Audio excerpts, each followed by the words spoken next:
Hi students, I wanted to just briefly go over character analysis with you today since that's what your weekly project is based on. For this analysis, you will be looking at a character who's fictional, meaning made up. And that could be obviously within a story or a novel or even a movie or a TV show in this case, which is what you'll be making a presentation on.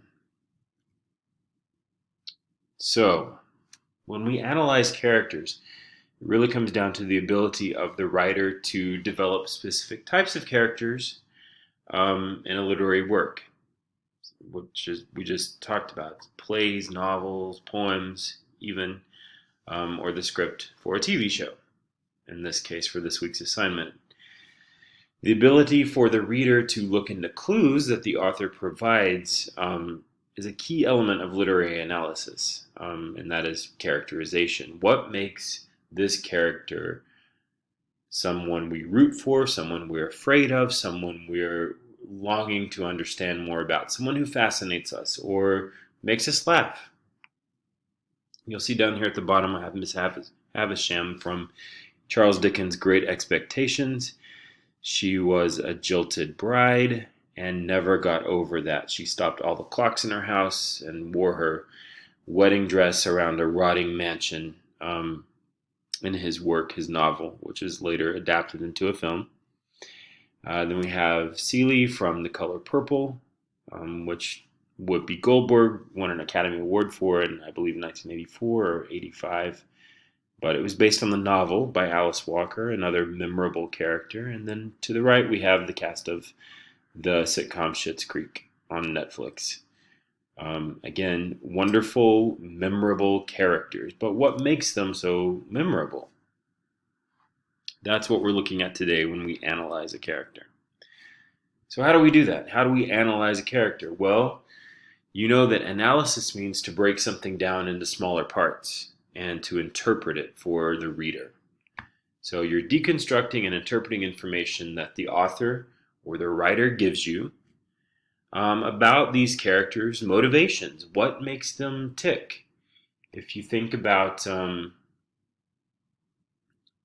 don't know, think about your favorite TV show or your favorite movie and think about the main character and ask yourself what makes them get out of bed and go about their day.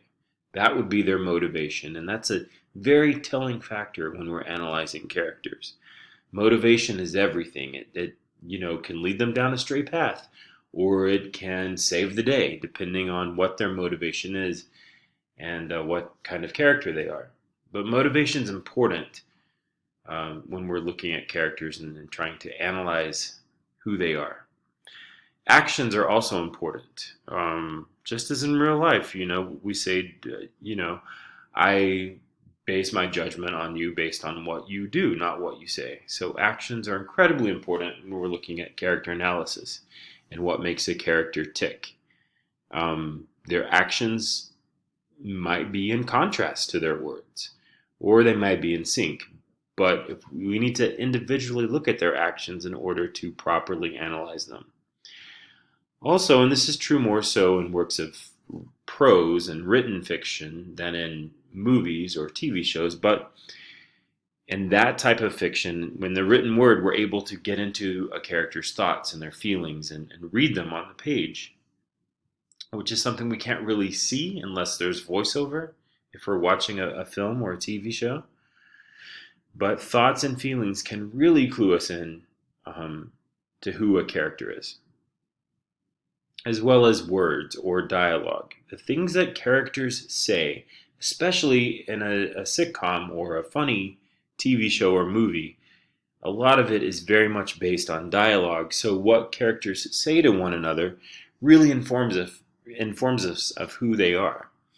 Their physical characteristics, which is beyond how they look, their eye color, hair color, their body type, and all that. I mean, those things can be important as well.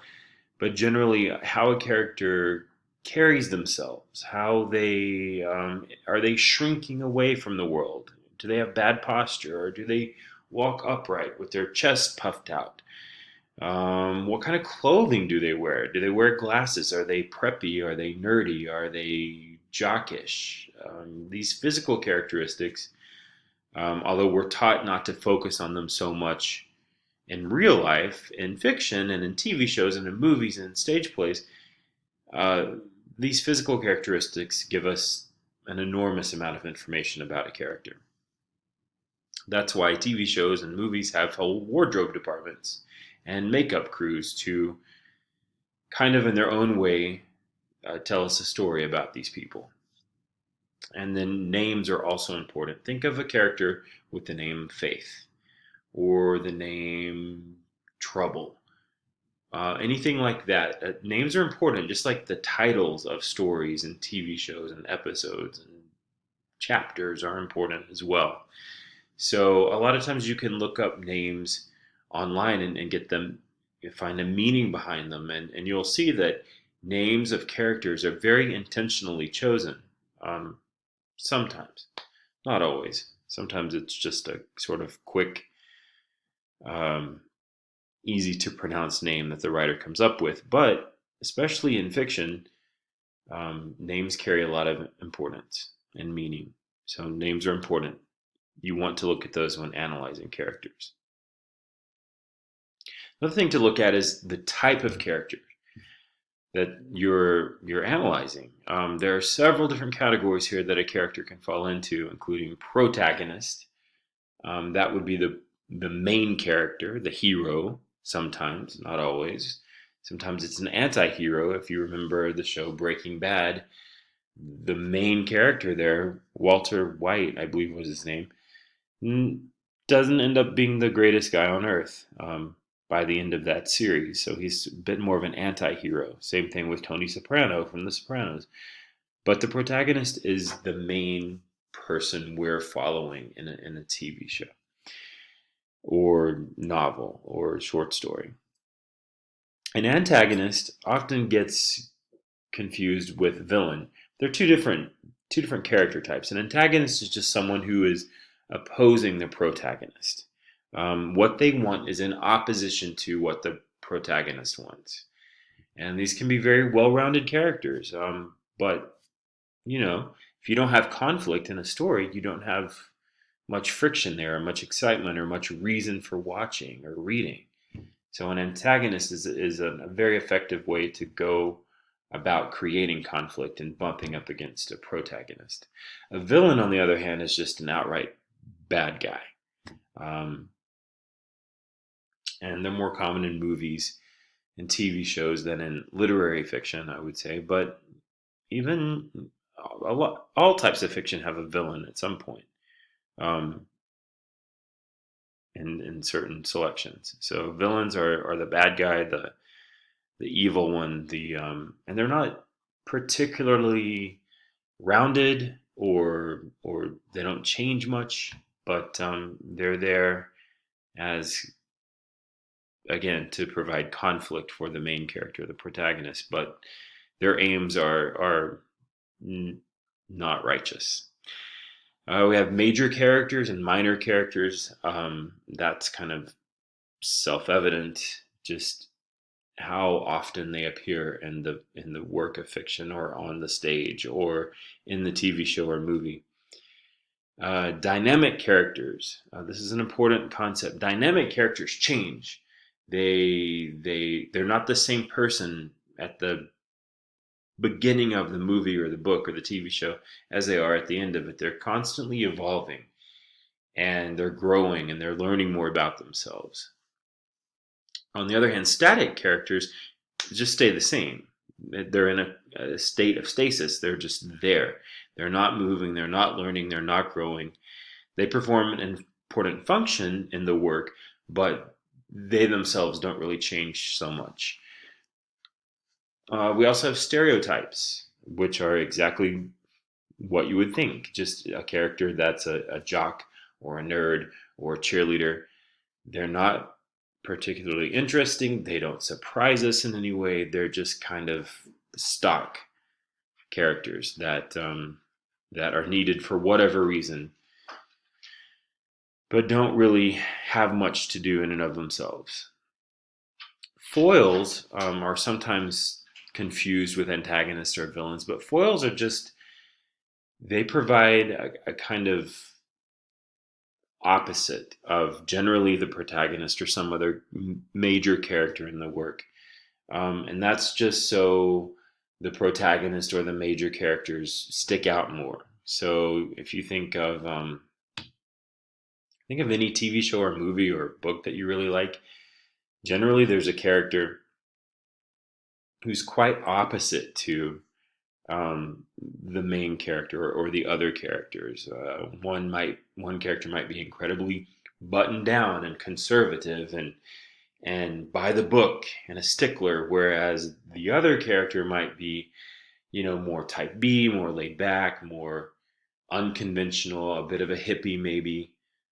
These are common examples of foils, but foils are just characters that are opposite of one another for the purpose of um, highlighting who these characters are. It's more memorable if a character is buttoned down if their best friend is a stoner, and vice versa for the stoner character if their best friend is very prim and proper and by the book. So again, foils are opposite characters that are used for purposes of contrast.